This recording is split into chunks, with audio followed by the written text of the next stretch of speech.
Yo voy a invitar a nuestra hermana que va a estar trayendo la palabra en el día de hoy, mi hermana Mari Claudio.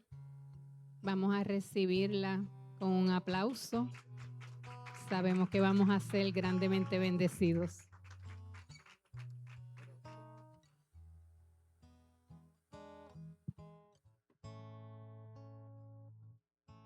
Gloria al Señor.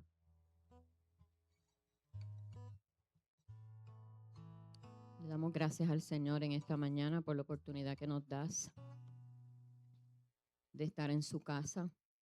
Y qué bonita experiencia, ¿verdad? Esa que hemos vivido, de verdad, que los abrazos son sanadores y son de esas cositas que uno no espera, pero son tan libertadoras y tan hermosas, ¿verdad? A veces se nos olvida la importancia de abrazar. Así que le damos gracias al Señor, como ya se anunció desde el comienzo del servicio. El servicio está hoy dirigido por el Ministerio de Intercesión. Usted estuvo recibiendo versos bíblicos a la entrada que son relacionados a la oración. Hemos estado haciendo el ejercicio de las peticiones y como dijo nuestra hermana Leti, si usted todavía no ha puesto su petición, le invitamos a que lo haga. Nosotros vamos a estar durante esta próxima semana orando por esas peticiones. Así que nosotros nos dividimos esas peticiones entre todos los intercesores y oramos intencionalmente por ellas. Así que le invitamos a que lo hagan. Yo voy a invitar a mi hermano Frank que él pase por aquí de lectura la palabra. Amén. La lectura para la prédica se encuentra en Santiago, capítulo 5, versículos 13 al 16. Y dice la palabra del Señor en el nombre del Padre, del Hijo y del Espíritu Santo. ¿Está afligido alguno entre ustedes? Que ore. ¿Está alguno de buen ánimo? Que cante alabanzas. ¿Está enfermo alguno de ustedes? Haga llamar a los ancianos de la iglesia para que oren por él y lo unjan con aceite en el nombre del Señor. La oración de fe sanará al enfermo y el Señor lo levantará. Y si ha pecado, su pecado se le perdonará. Por eso, confiésense unos a otros sus pecados y oren unos por otros para que sean sanados. La oración del justo es poderosa y eficaz. Esta es palabra de Dios. Amén y gracias, Señor. Dios, te damos gracias por la palabra que ha sido leída. Señor, gracias porque lo que tú traes a tu pueblo hoy ya lo diste a mi vida, Señor eterno. Te pido que podamos tener corazones dispuestos, que estemos atentos, Padre amado, a lo que tú quieres hablar a nuestra vida. Y sobre todo, Señor amado, que podamos atesorarlo y llevarlo y mantenerlo en nuestras mentes, Padre. En el nombre de Jesús. Amén. En esta mañana quisiera que pudiéramos, vamos a estar hablando bajo el tema oración eficaz, resultado de una disciplina transformadora. Oración eficaz, resultado de una disciplina transformadora.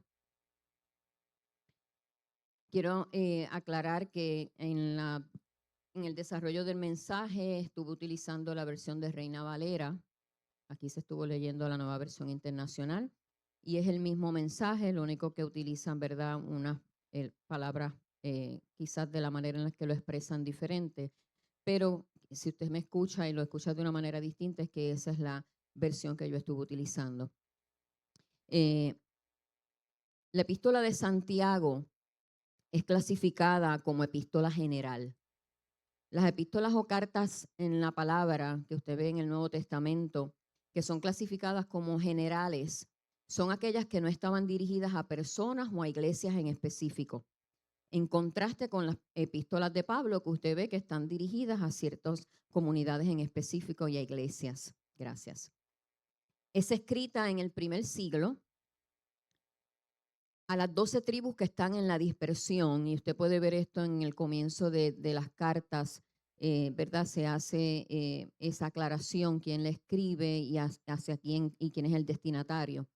En ese primer siglo fue dirigida a los judíos convertidos al cristianismo que fueron dispersados por diferentes lugares debido a la persecución de la iglesia.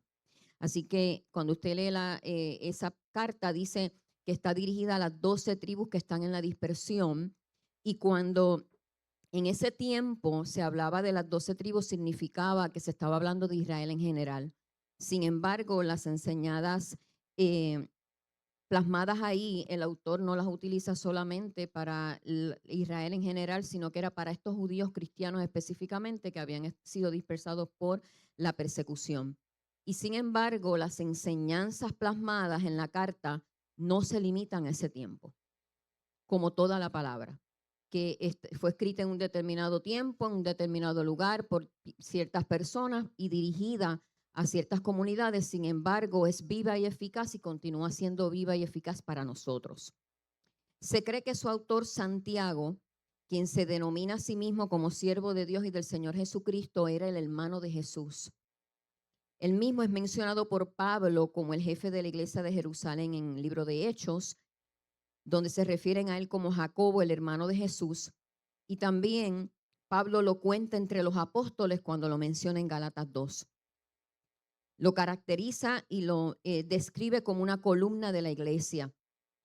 Y un detalle bien importante que estuve leyendo en la información que estuve utilizando de base de apoyo, y es que se cree que él no se convirtió en seguidor de Jesús hasta después de la resurrección. Así que imagine, el hermano de Jesús no se convierte hasta después de la resurrección, que es un dato bien importante, pero su capacidad y fe le dieron un lugar prominente entre los primeros cristianos.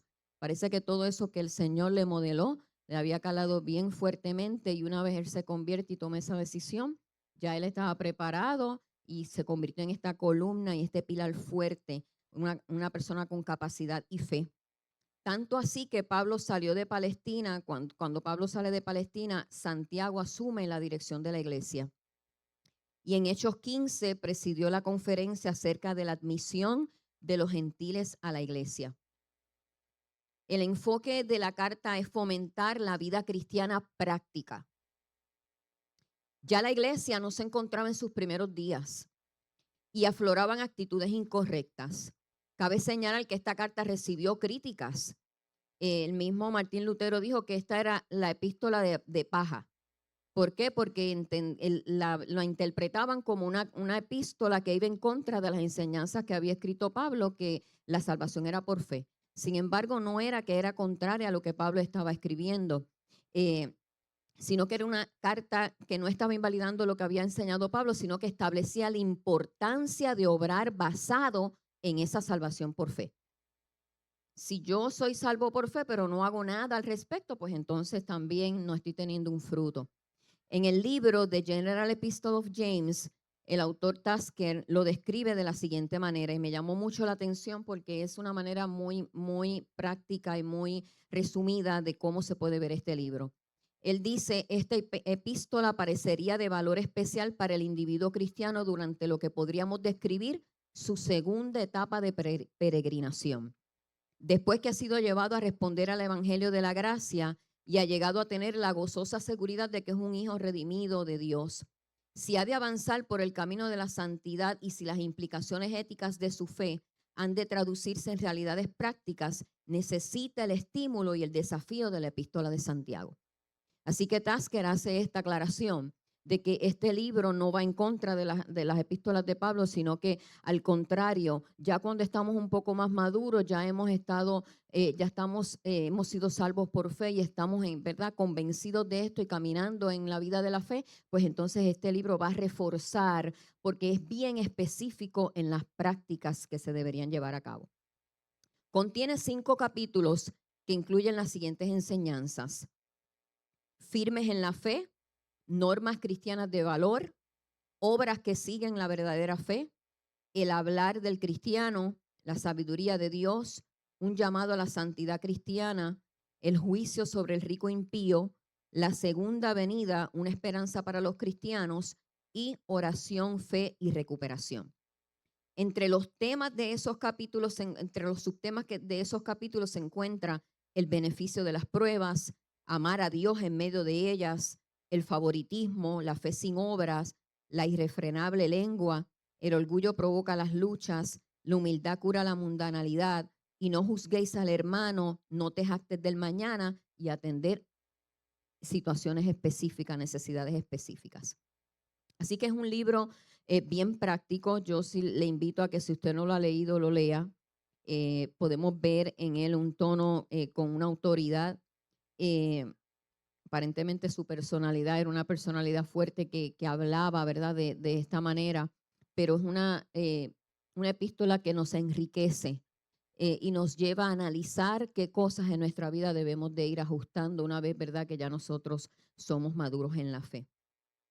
En los versos leídos y que utilizaremos como leyó nuestro hermano Fran del 13 al 16, Santiago nos habla de atender necesidades específicas, que es ese último capítulo, y nos presenta varios escenarios y nos dice, en la aflicción que debemos orar, la aflicción debe llevarnos a una comunión con Dios. Y dice, en la alegría, canten alabanzas, lo que quiere decir que el gozo se expresa en adoración. Y él continúa, en la enfermedad, llamar a los ancianos de la iglesia y oren por él, ungiéndole con aceite en el nombre del Señor. La fe se manifiesta cuando buscamos el apoyo espiritual. Y es una de las cosas que aquí nosotros hacemos cada domingo y siempre estamos fomentando, y es que vengan a la oración.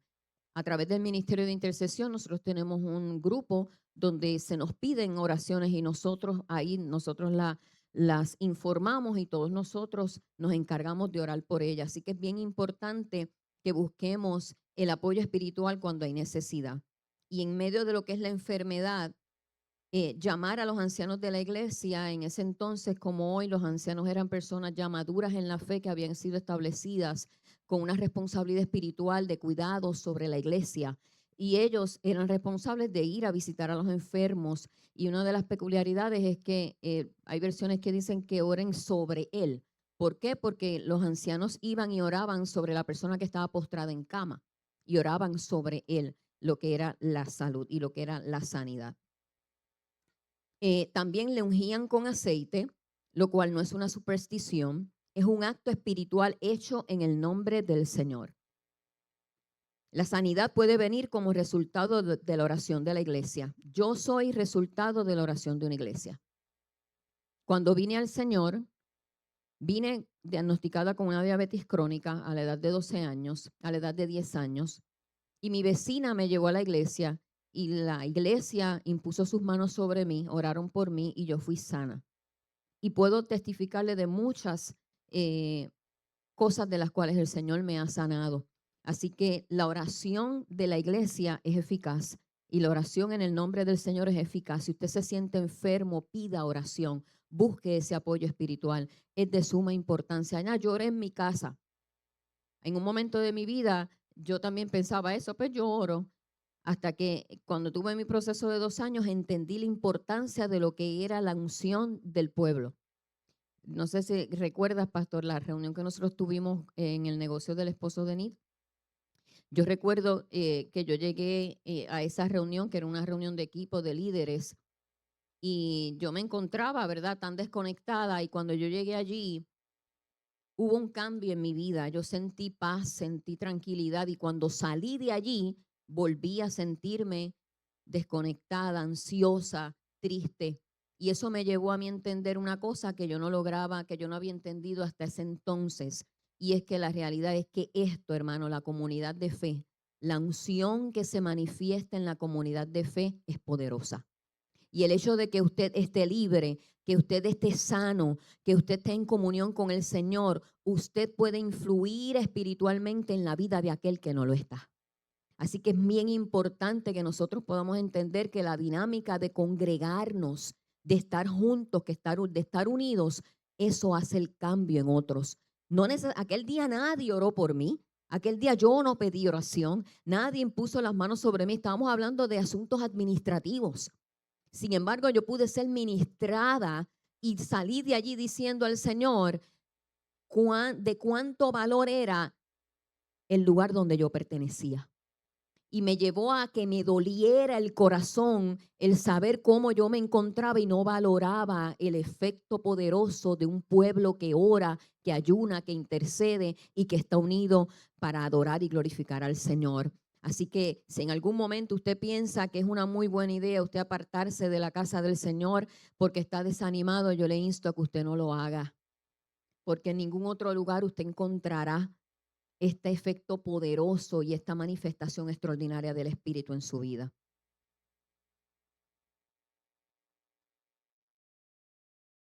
Entre los judíos, comúnmente la enfermedad se atribuía al pecado. Pero Jesús rechazó esa posición como principio universal en Juan capítulo 9 del 1 al 2, cuando el hombre ciego de nacimiento vino a él y le preguntaron, ¿quién pecó, este o sus padres? Y Jesús dijo, ni él ni sus padres. Esto está ocurriendo para que se manifieste el Hijo de Dios. En otras partes sí, él lo relacionaba al pecado. Cuando nosotros lo vemos en el hombre sanado en el estanque de Betesda, le dijo, vete y no peques más. Y ligado al hecho de estar enfermo por causa del pecado, Santiago insta a que confiesen las faltas unos a otros. Esto se llevaría a cabo en el escenario cuando el enfermo era visitado. Ellos, como se aludía a que la persona estaba enferma por el pecado, esto lo podemos ver en el libro de Job, donde sus amigos vienen y le preguntan, ¿qué fue lo que hiciste? Porque estás enfermo, algo tienes que haber hecho.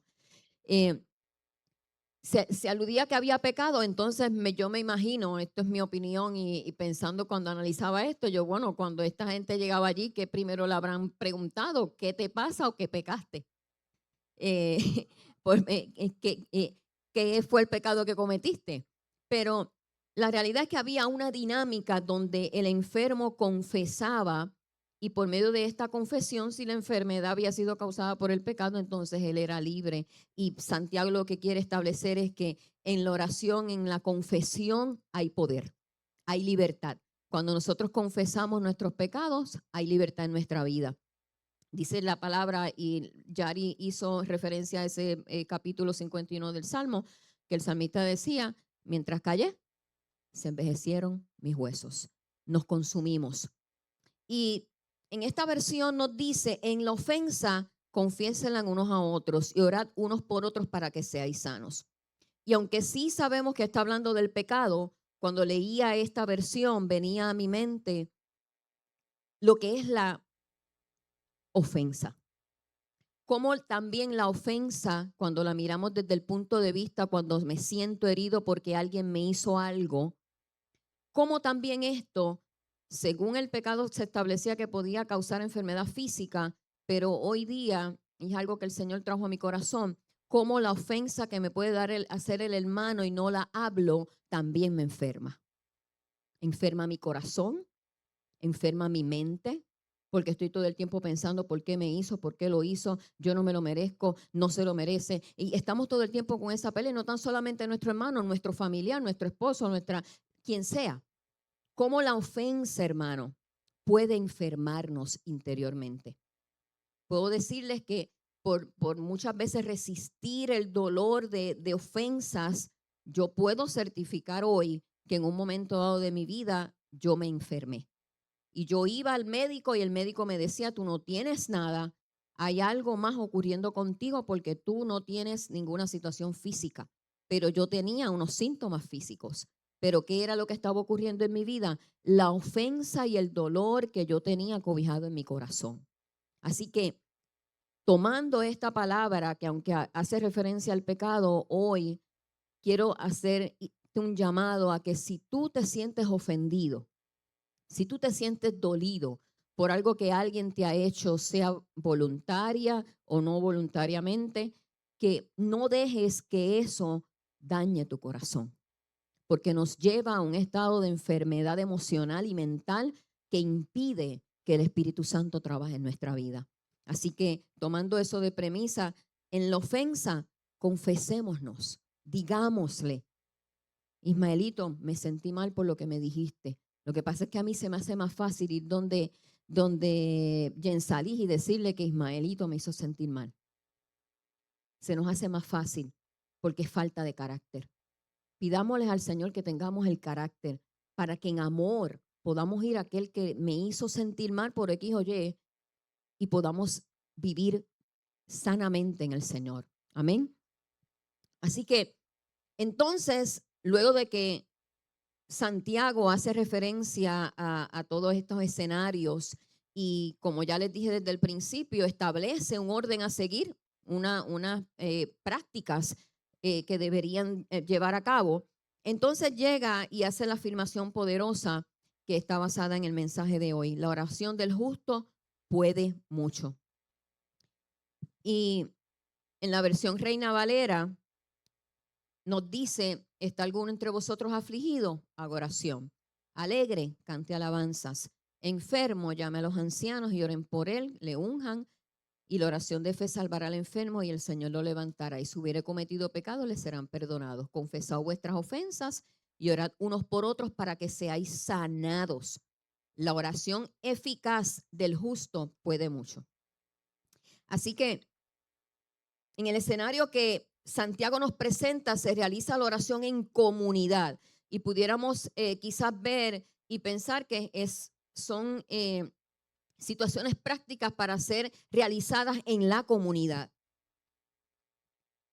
Afirma el poder de la oración y que cuando se ejecuta de la manera correcta, provoca un resultado poderoso, milagroso y extraordinario, trayendo salud y liberación, así como yo les dije de mi experiencia.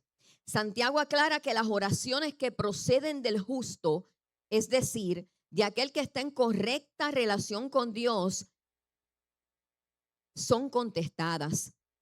Sabemos que no todas las oraciones estarán sujetas, que nuestras peticiones estarán sujetas a la voluntad del Señor. Sin embargo, tenemos la certeza de que somos escuchados y que siempre la voluntad del Señor se realizará en nuestra vida. Ahora bien, cuando hablamos de eficaz, ¿qué significa? La Real Academia Española lo describe como que tiene eficacia. Y entonces eficacia es tener la capacidad de lograr el efecto que se desea o se espera.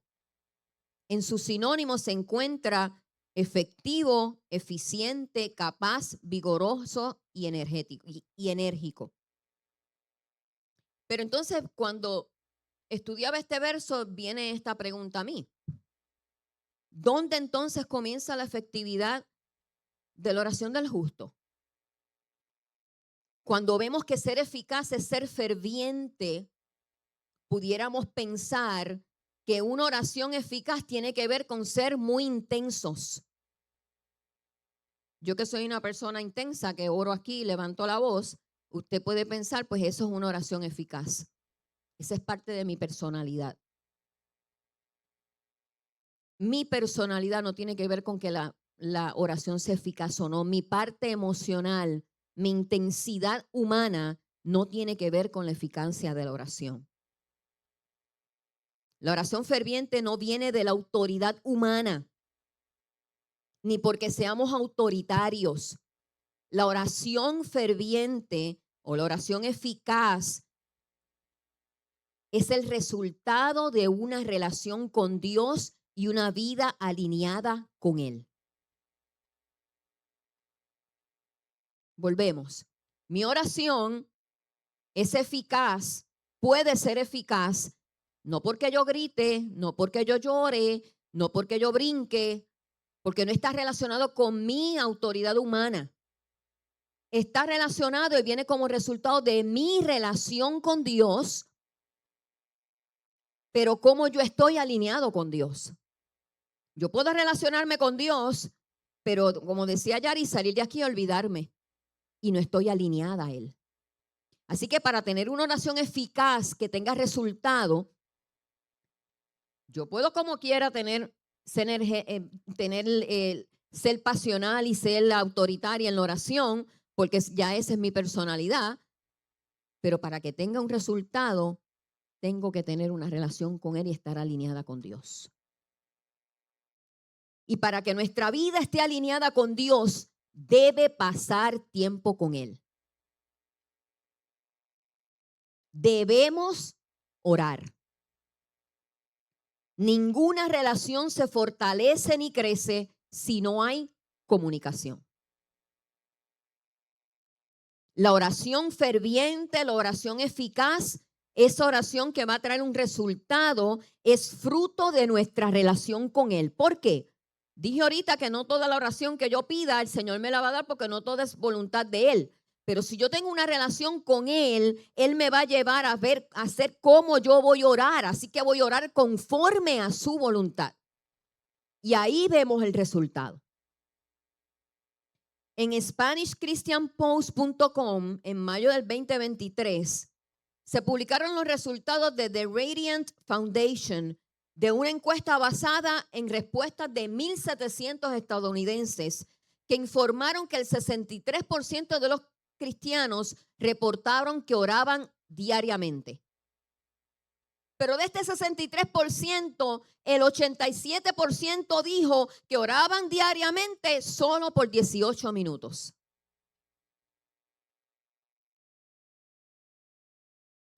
18 minutos al día,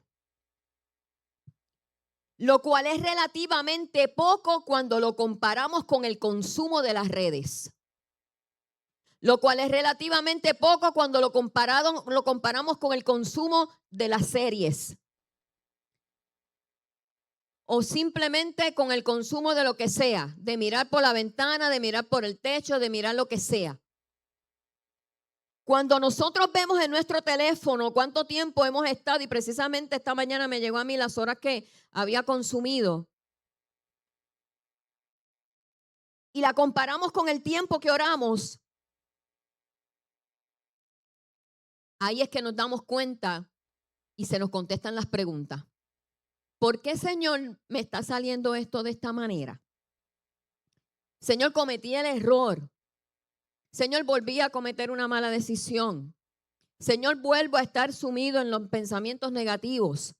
Ahí es donde se ve la respuesta de por qué hay situaciones en nuestra vida que nos deberían estar ocurriendo.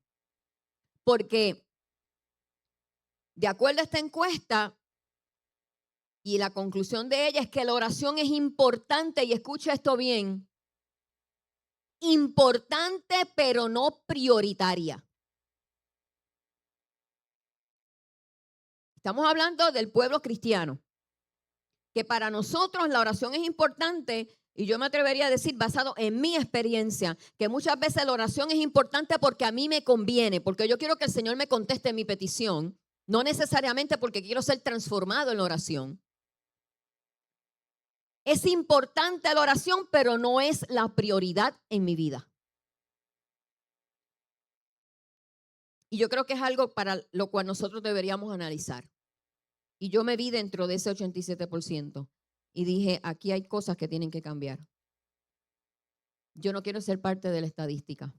Quiero ser parte de los que hacen las cosas diferentes, de los que toman el reto, de los que se comprometen, de los que hacen de la vida del Señor una prioridad para tener los resultados que queremos tener. Vivimos tiempos donde necesitamos ser eficaces.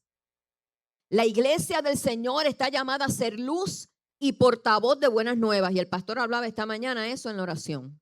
Y yo le envié el bosquejo, pero esta parte no está en el bosquejo, de lo que yo iba a hablar de él hoy. Así que él habló específicamente de la eficacia, de la importancia de nosotros estar preparados, ser portavoces de buenas noticias. Esto lo hacemos solamente cuando establecemos el orden correcto en nuestra vida con relación en el Señor, con nuestra relación con el Señor. Para que nuestra oración sea eficaz y pueda mucho, debemos entender que, número 1, ya pueden, es la venida principal para ser transformados. Hasta que yo no entiendo que mi vida va a ser transformada a través de la oración, voy a querer utilizar todos los demás medios para hacerlo. Mientras yo me siga acomodando a lo que es más cómodo para mí, a lo que más me conviene, a lo que más me gusta, y no entiendo que para yo ser transformado debo comenzar con pasar tiempo en oración, estaré utilizando otras avenidas. Y me gusta esa imagen donde tenemos esa calle, donde están esas intersecciones, y me dice el old me o same old y la nueva vida, ¿no? Algo así. Que mucho cogemos siempre lo mismo. Tenemos dos opciones, una nueva vida o lo mismo. Y vamos ahí por la avenida, todos los domingos venimos y escuchamos, todos los domingos venimos y escuchamos y escuchamos y escuchamos y salimos por aquí, nos vamos por la avenida de la nueva vida y el martes por la tarde ya nos fuimos para la otra vez.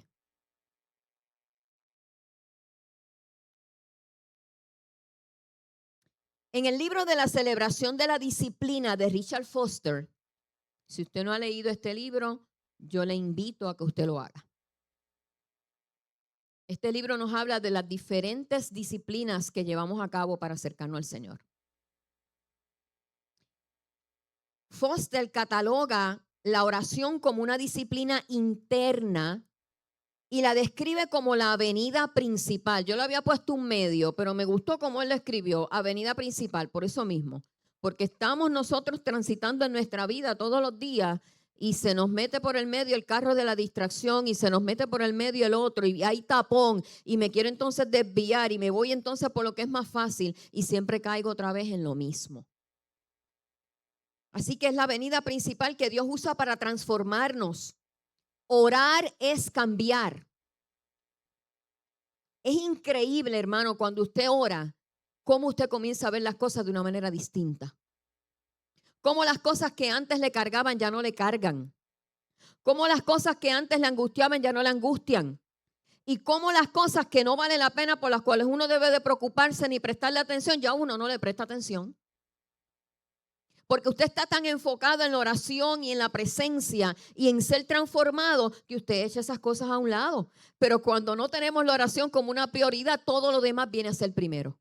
La distracción, la molestia, el señalamiento, la incomodidad y pasamos nuestra vida se nos va en eso. En la oración comenzamos a pensar como Dios y a desear lo que Él desea. Progresivamente se nos enseña a ver las cosas desde su punto de vista. ¿Pero qué se requiere de nosotros? Voluntad. Negarnos a nosotros mismos. La disciplina de la oración fue modelada por nuestro Señor. Esto no es algo que nos lo inventamos nosotros. Fue modelada por el Señor. En Lucas nos dice, especialmente en Lucas habla mucho de esto, en Lucas 5:16 dice que se apartaba en lugares desiertos a orar. Lucas 6:12 que en aquellos días fue al monte a orar y pasó la noche orando. Lucas 9:28 dice que tomó a Pedro, Juan y Jacobo y subió con ellos a orar. En Marcos 1:35 dice, levantándose muy de mañana, siendo aún muy oscuro, salió y se fue a un lugar desierto y allí oraba. En el Getsemaní oró. En Juan 17 oró por sus discípulos y por todos nosotros. Así que Jesús con su ejemplo nos enseñó la importancia de orar. Él era el Hijo de Dios y necesitaba estar apartado, orando y buscando el rostro de su Padre. ¿Cuánto más usted y yo no necesitamos orar? ¿Cuánto más usted y yo no necesitamos tomar tiempo e identificar un espacio en nuestra vida para estar a los pies del Señor, para que Él haga con nosotros lo que a veces nosotros tratamos de hacer por nosotros mismos y lo que hacemos es cansarnos? Nos cansamos en el camino porque hay cosas que solamente la presencia de Dios va a hacer. El salmista exclamó, de madrugada te buscaré. En Hechos 6 dice que los apóstoles se entregaron a la oración. También conocemos las oraciones de Pablo. Martín Lutero dijo, tengo tanto que hacer que no puedo continuar sin pasar 3 horas diariamente en oración. ¿Cuál es la excusa de nosotros? Yo tengo mucho que hacer, Señor. Tengo prisa. Personalmente, hermano, cuando tengo el tiempo de oración que se requiere de mí, yo me quedo sorprendida de cuántas cosas yo puedo hacer en el día. Y el pastor yo creo que puede testificar de esto. Es una cosa milagrosa. Es como cuando usted diezma, que se supone que el dinero no le dé y milagrosamente el diezmo le da. Cuando usted toma el tiempo para darle al Señor la prioridad, lo demás caerá en su lugar, porque la mayoría de las veces nuestra agenda está llena de cosas que no son para bendecirnos, que no son para darnos resultados, que no son para avanzar, que no son para bendecir a otros. Están basadas en nuestros deleites, en nuestros deseos, en lo que me gusta. Pero cuando ponemos a Dios en nuestra agenda, mi hermano, nos damos cuenta cómo milagrosamente nuestro día va de una manera distinta. Así que la victoria de héroes de la fe que nosotros vemos en la Biblia e históricamente está basada en gente que fue dedicada a la oración. Gente que puso como prioridad la oración. ¿Y por qué es importante? Dice en Éxodo que cuando Moisés subió al monte, él descendió diferente. Él descendió con una luz. Así que de su presencia, ni usted ni yo vamos a salir igual. Siempre hay algo que Dios va a cambiar. Ahora bien, se requiere que nosotros respondamos al deseo de Dios. El salmista en el Salmo 27:8 dijo: mi corazón ha dicho de ti, buscad mi rostro. Tu rostro buscaré, oh Señor. ¿Cuántas veces el Señor nos inquieta a nosotros a que reservemos un tiempo para orar y nosotros rapidito buscamos y vamos a calentar el café o vamos a chequear el teléfono y ya se nos olvidó? Pero el salmista estaba consciente del deseo que el Señor había depositado en su corazón y decía que tenía ese llamado: busca mi rostro. Y él le respondía: tu rostro buscaré. ¿Cuántas veces somos invitados a intimar con nuestro Padre? En la madrugada se nos levanta, antes de acostarnos en la mañana, y lo que hacemos muchas veces es que damos la vuelta, nos arropamos y empezamos: Señor, yo te pido hacer el aguaje para calmar nuestro estado de conciencia de culpabilidad. Como si nosotros pudiéramos jugar con el Señor. Si el Señor nos levantó para que nos tiráramos de rodillas, es para que nos tiremos de la cama de rodillas, porque quiere pasar tiempo con nosotros, porque quiere enseñarnos algo, porque quiere quitarnos algo, porque quiere darnos algo. Buscaré tu rostro. Así que si yo no quiero ser igual, tengo que estar en su presencia y tengo que responder al deseo de Él que yo esté en su presencia. Salmos 17:11 dice: me mostrarás la senda de la vida, en tu presencia y plenitud de gozo, delicias a tu diestra para siempre. De modo que a través de la palabra, que dice que es luz, ¿verdad? Que es luz a nuestros pies, lumbrera a nuestro camino, pero en la presencia del Señor, Él nos mostrará la senda de la vida. Me va a decir: la próxima vez tienes que ajustarte aquí y no contestar de esa manera. Y el Espíritu Santo comienza a mover los botones que tiene que mover y a traernos a la memoria las cosas que tenemos que cambiar. Pero es en su presencia. Eso no va a ocurrir si yo estoy metida todo el tiempo en el teléfono. Eso no va a ocurrir si yo estoy pendiente a las cosas de mi casa, si estoy limpiando todo el tiempo, si estoy haciendo X o Y. Hay momentos específicos donde Dios quiere hacer con nosotros. Para yo no ser igual, tengo que responder a su llamado para que Él me muestre la senda de la vida. Para yo poder ser eficaz. Como punto número 2, la oración requiere aprendizaje y práctica.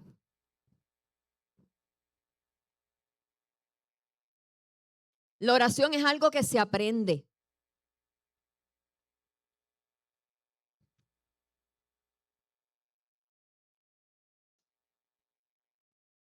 Como toda disciplina, requiere un proceso de aprendizaje teórico y luego práctico, donde al comienzo todo se verá imposible de lograr, pero la persistencia trae resultados. Y ahí puse las pesitas y la botellita de agua y los tenis, que es lo que está ahora. Yo personalmente hago ejercicio.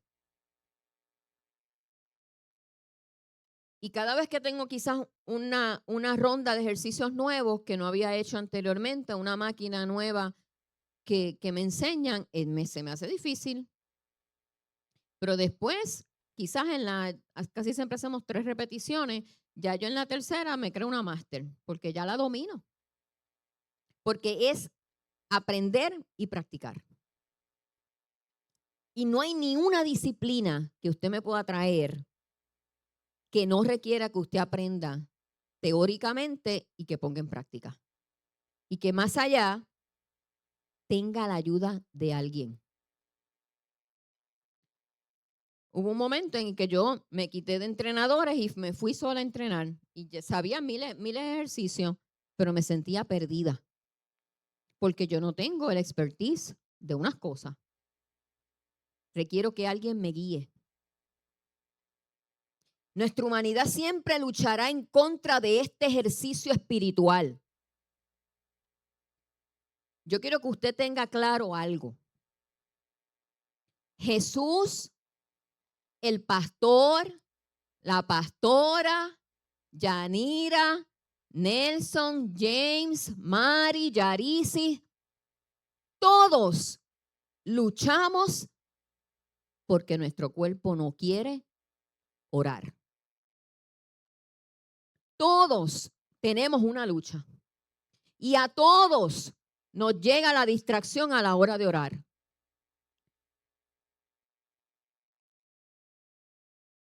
El punto está en no darnos por vencidos rápidamente y tener la conciencia y la revelación clara que solamente en Él voy a ser transformado. Ninguna disciplina es aprendida solo, como les dije, siempre acudimos a quienes tienen el conocimiento y la experiencia. Y esto lo hicieron los discípulos en Lucas 11. Como veían que Jesús oraba y había resultado y había fruto, le dijeron, maestro, enséñanos a orar.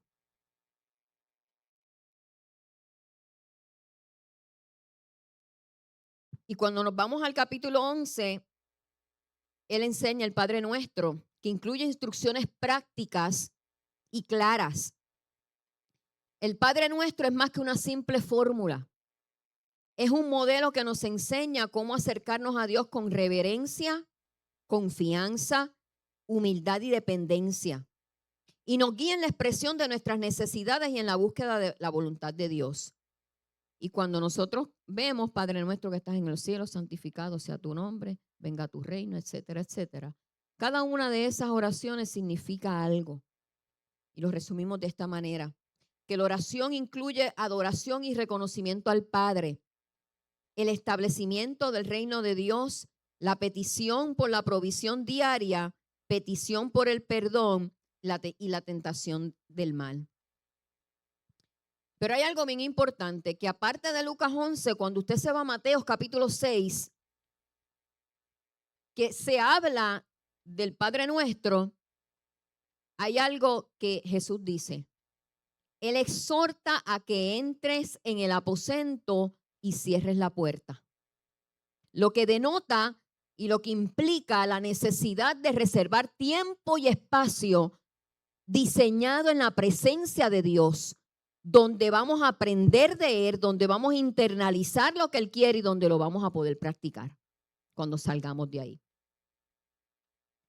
Si hoy tú no tienes claro lo que es orar y te sientes frustrado porque entiendes que son repeticiones o no ves el fruto en tu vida, tú puedes acercarte a las personas que tienen más experiencia, al pastor, a los ancianos, para que puedan dirigirte en este proceso y podamos decidir tener una disciplina sana y una disciplina con buenos resultados en lo que se refiere a la oración.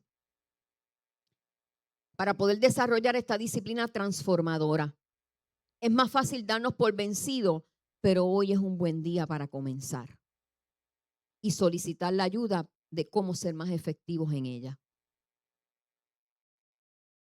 Y esto no se limita a las personas nuevas. Esto también trasciende a nosotros los que llevamos más tiempo. Y a veces hasta más peligroso es para los que llevan más tiempo y no han podido desarrollar una buena disciplina, porque entendemos que hasta donde estamos bien. Pero siempre hay algo que arreglar, hay algo que mejorar, hay algo que identificar. Como punto número 3, somos asistidos por el Espíritu Santo. Nosotros somos humanos débiles que buscamos ajustarnos a la comodidad de nuestra humanidad y deseos. Romanos 8:26 nos dice, y de igual manera el Espíritu nos ayuda en nuestra debilidad. Pues, ¿qué hemos de pedir como conviene? No lo sabemos. ¿Usted se acuerda de las oraciones que a veces nosotros hacemos? Señor, gracias por este día que me has dado. Yo te pido que me aumenten el sueldo. Señor, yo te pido que yo pueda tener esto, yo pueda tener lo otro. Dios mío, dame vida para yo poder. Los jóvenes, Señor, permite que yo me pueda casar. No vengas antes. Señor, yo te pido por esto. Y es ahí. Maelito, no me mires así. Señor te lo va a permitir. Tranquilo, tranquilo. Por ahí vamos. Si nosotros podemos pensar a veces cómo es la oración nuestra, donde anteponemos nuestros deseos y nuestra humanidad. Hay momentos que yo digo, Señor, perdóname, yo me avergüenzo. ¿Qué yo estoy haciendo? ¿De qué yo te estoy diciendo? Donde siempre todo, el Padre nuestro comienza glorificando al Padre. Y nosotros nos sentamos a darle el listón de demandas que le tenemos a Dios. No sabemos pedir como conviene, pero el Espíritu mismo intercede por nosotros con gemidos indecibles. Pero ¿cuándo ocurre eso? Cuando yo le doy el foro correcto. Porque aún estando aquí, tirados en el piso, orando, hermano, los primeros, yo no sé a usted, pero a mí, yo no sé al pastor cuánto tiempo a veces le toma. Es tan bueno que es cuando uno se tira y está conectado rápido, ¿verdad? Pero hay otras, la mayoría. ¿Cómo qué por ciento, pastor? El 99.99999% está uno luchando con su humanidad. Está uno luchando porque llegué cansado. Está luchando porque se me atrasó el carro, la guagua, porque no tengo el dinero, porque no me compré la ropa que quería, porque no tengo para esto. Preocupaciones humanamente que tienen su valor, pero están en el lugar incorrecto. Que se me olvidó, que si apagué la plancha, no la apagué, dejé, lo que sea, nos tiramos de rodillas, hermano, y comienza la lucha. Hay algo que yo he aprendido del pastor, y es que, ya ustedes lo saben, yo soy medio electriquita. Y yo tengo que bajar mis revoluciones. Tengo que bajarle. Y una de las cosas que el pastor me enseñó es respirar. Hacer el ejercicio de dominar mi cuerpo a que se relaje. Nosotros no podemos llegar y sentarnos a hacer un montón de demandas al Padre porque no vamos a tener un fruto ni vamos a hacer la disciplina correctamente. Vamos a estar luchando los primeros minutos, 15, depende de cuánto tiempo llevábamos sin orar. Porque si llevamos 3 días sin orar, hermano, la lucha es más grande. Si usted oró ayer, oró por la mañana y le tocó orar por la noche, pues mira, la lucha ahí es un poquito más. Y depende de los malos ratos, todo eso. Así que siempre vamos a anteponer nuestro deseo, nuestros sentimientos, nuestras emociones, nuestros pensamientos antes de lo que el Espíritu quiere. Por tanto, el Espíritu dice que nosotros no sabemos pedir.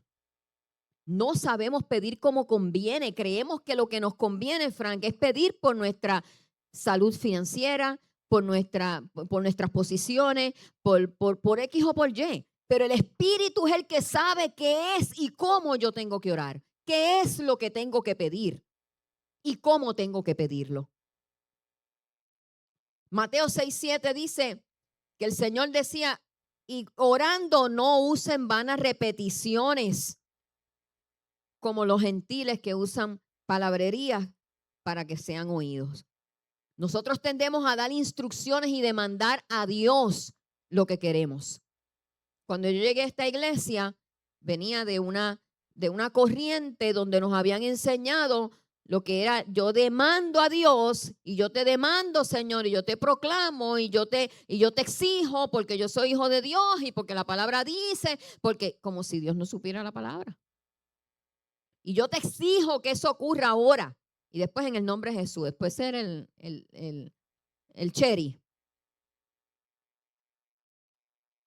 Creemos que podemos demandar, no la oración. En la oración es un tiempo en el que nosotros sometemos nuestra voluntad. No tenemos que darle instrucciones ni demandar a Dios que haga algo. En la disciplina de la oración aprendemos a esperar y escuche esto, a escuchar. Eso es otra cosa. Que nosotros creemos que la oración es el testamento que yo le tengo que decir al Señor. Pero no tomamos ni 3 segundos para quedarnos callados, para que el Espíritu nos diga: coge un buche. Ya, bájale, que estás intensa hoy. Yo no sé si usted, a mí el Señor, en su ¿verdad? En su manera, me ha reprendido: mija, ¿me vas a dejar hablar? ¿Me vas a dejar manejar la situación o vas a seguir hablando? Ah, no, pero nosotros nos arrodillamos y empezamos con nuestra demanda y con nuestra cosa y nuestra y no paramos de hablar. La oración no es solamente hablar, es esperar, escuchar y obedecer. Y por eso se nos hace tan difícil. Porque hay momentos que lo que decimos es: Señor, te adoro y te doy gracias. Y el Espíritu nos lleva a quedarnos en silencio. Pero qué bonito es cuando dejamos nuestra palabrería, nuestra emoción, nuestro impulso, y que el Espíritu sea el que haga en mí. En silencio, escuchando. Y qué caballero es el Espíritu, que comienza a entrar en los lugares más escondidos de nuestra vida, que hemos querido manipular nosotros y hemos querido cambiar y no hemos podido. Pero qué hermoso es poder decir: aquí yo estoy. Haz conmigo como tú quieras. El tiempo es tuyo, Señor. Yo no soy dueña del tiempo. Aquí te entrego mis emociones, mis pensamientos que me llevan a cometer tantos disparates, tantos errores. Escuchar a Dios es el preludio necesario para orar. Se supone que nosotros lleguemos a su presencia, nos vaciemos de nuestras emociones y dejemos que sea el Espíritu el que dirija nuestra oración, con gemidos. Tenemos que oír, conocer y obedecer la voluntad de Dios antes de pedir.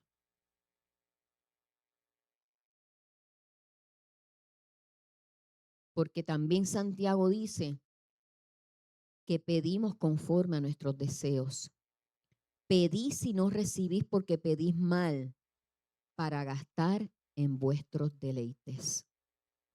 Cuando nos ponemos a analizar, nosotros lo que pedimos es poder, que el Señor nos defienda, que nos posicione, que nos dé, que yo tenga para gastar, para hacer, para llegar a cabo mis deseos. Mire, el Señor siempre se encargará de darnos y cumplirnos deseos que hay en nuestro corazón, conforme a su voluntad y en su tiempo.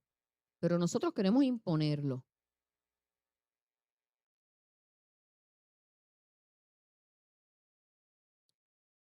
Como conclusión, quiero que hagamos una autoevaluación y nos preguntemos: ¿estoy ejecutando esta disciplina?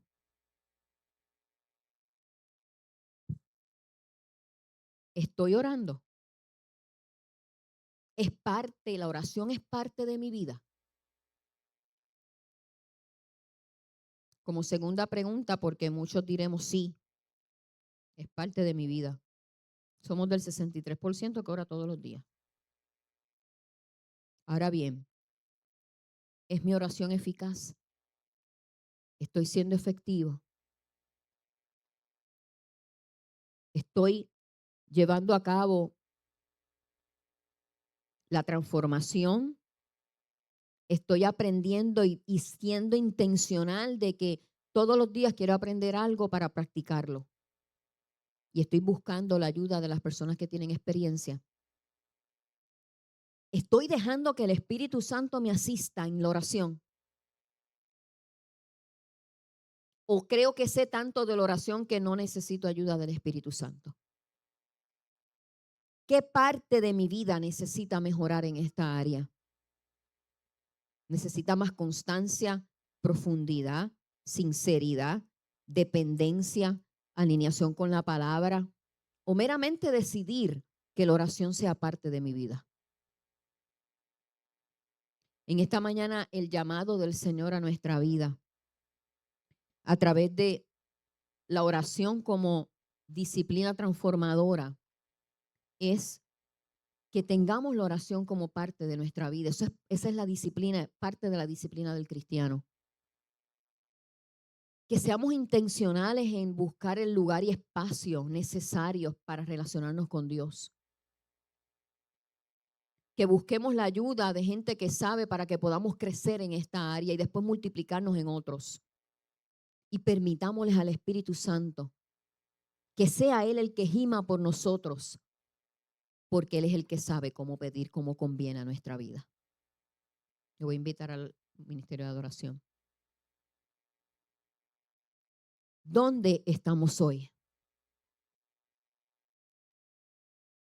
Y yo le voy a invitar a la congregación que esté puesta en pie antes de que adoremos.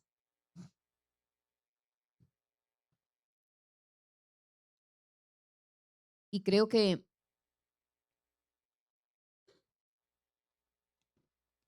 hoy este llamado es para todos. Por tanto, vamos a hacer una oración general. Porque todos estamos en alguna etapa de lo que es la disciplina de la oración. O no hemos empezado, o estamos en el principio, o estamos en la mitad, o estamos avanzados, pero algo siempre hay que cambiar. Algo siempre hay que modificar y pedirle al Espíritu que nos muestre. Y por tanto, como cada uno de nosotros nos conocemos, aquí no hay nadie más que sepa cuánto tiempo yo oro y cómo oro que yo misma. Y así usted.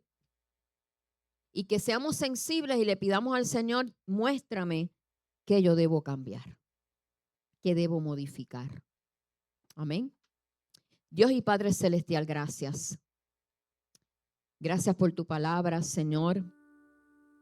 Te pedimos en esta mañana que la misma haya sido depositada en corazones, en tierra fértil, Señor. Es un tema, Padre amado, difícil, porque luchamos con esto todos los días, con nosotros mismos. Padre amado, pero te pedimos hoy, Espíritu Santo, que redargullas nuestra vida en esa área que debe ser modificada en esta disciplina. Que si todavía es que hay gente que no ha comenzado a practicar esta disciplina, Señor, se siente en la libertad de hacerlo y saber que esto no es para personas tan extraordinarias o versadas, sino que es tu llamado para relacionarte con nosotros. Que podamos seguir tu ejemplo, Señor. Padre amado, aquellos que ya estamos un poco más avanzados en esta disciplina, Señor, que no se nos olvide que es un tiempo para ser transformados y no nos creamos dueños del proceso porque tenemos experiencia, sino que tengamos un corazón humilde y sensible de continuar todos los días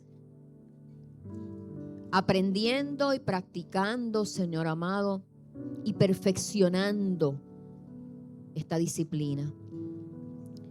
Espíritu Santo, que tomemos el tiempo para permitirte a ti, Señor, a que gimas por nosotros, para que de nuestro espíritu pueda salir la oración correcta, pidiendo lo correcto, alineado a tu plan para nosotros, Señor.